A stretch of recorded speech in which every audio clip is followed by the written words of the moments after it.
ಮಂಗಳೂರು ನಗರದ ಸಂತ Lawrence ಚರ್ಚ್ನಲ್ಲಿ August 10ರಂದು ವಾರ್ಷಿಕ ಮಹೋತ್ಸವ ಜರುಗಲಿದೆ ಎಂದು ಸುದ್ದಿಗೋಷ್ಠಿಯಲ್ಲಿ ಮಾಹಿತಿ ನೀಡಿದ್ದಾರೆ.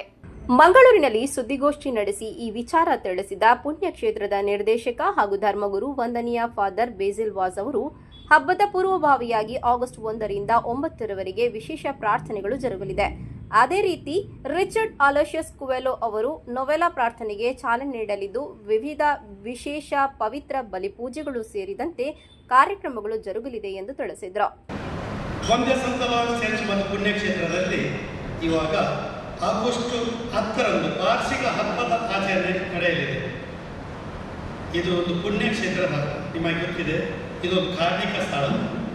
ಇದೊಂದು ಇಲ್ಲಿ ಸಂತ ಲಾರೆನ್ಸರ ಅಸ್ಥಿ ಇದೆ. ಅದೇ ರೀತಿ ಅಂದರೆ ಎಲ್ಲೆಲ್ಲಿ ಅದೇ ರೀತಿ ಇಲ್ಲಿ ಯೇಸು ಸ್ವಾಮಿ ಶಿಲುಬೆಯಲ್ಲಿ ಅವರು ಮರಣಾನಂತರ ಆ ಶಿಲುಬೆಯ ಒಂದು ತುಣುಕು ಕೂಡ ಇಲ್ಲಿ ಇದೆ. ವಾರ್ಷಿಕ ಹಬ್ಬದ ಆಧ್ಯಾತ್ಮಿಕ ಸಿದ್ಧತೆಯ ಭಾಗವಾಗಿ ಆಗಸ್ಟ್ 1ರಿಂದ 9ರವರೆಗೆ 9 ದಿನಗಳ ನವೀನ ಅಂದರೆ ನವದಿನ ಪ್ರಾರ್ಥನೆ. ಪ್ರತಿದಿನ ಒಂದೊಂದು ವಿಷಯಕ್ಕಾಗಿ ಪ್ರಾರ್ಥಿಸುತ್ತಾ ನಾವು ನವದಿನ ಪ್ರಾರ್ಥನೆ ಮಾಡ್ತೇವೆ. ಬೆಳಿಗ್ಗೆ 10:30 ಗಂಟೆಗೆ 1 ಗಂಟೆ ಆರಾಧನೆ ಇದೆ, ಅದು ರೋಗಿಗಳಿಗೆ ವಿಶೇಷ ಪ್ರಾರ್ಥನೆ ಇದೆ. ಅದು 11:30 ಗಂಟೆಗೆ ಬಲಿಪೂಜೆ ಇದೆ. ಅದರ ನಂತರ ಎಲ್ಲ ಭಕ್ತಾದಿಗಳ ಅನ್ನ ಸಂತರ್ಪಣೆ ಇದೆ. ಅದೇ ರೀತಿ ಸಂಜೆ 5:15ಗೆ ಆರಾಧನೆ ಇದೆ, ಮತ್ತು 6:00ಗೆ ಬಲಿಪೂಜೆ ಇದೆ. ಹಾಗೂ ಬಂದವರಿಗೆ ನಾವು ಒಂದು ಬ್ರೆಡ್ ನಾವು ನೀಡುವ ಒಂದು ವ್ಯವಸ್ಥೆ ಮಾಡಿದ್ದೇವೆ.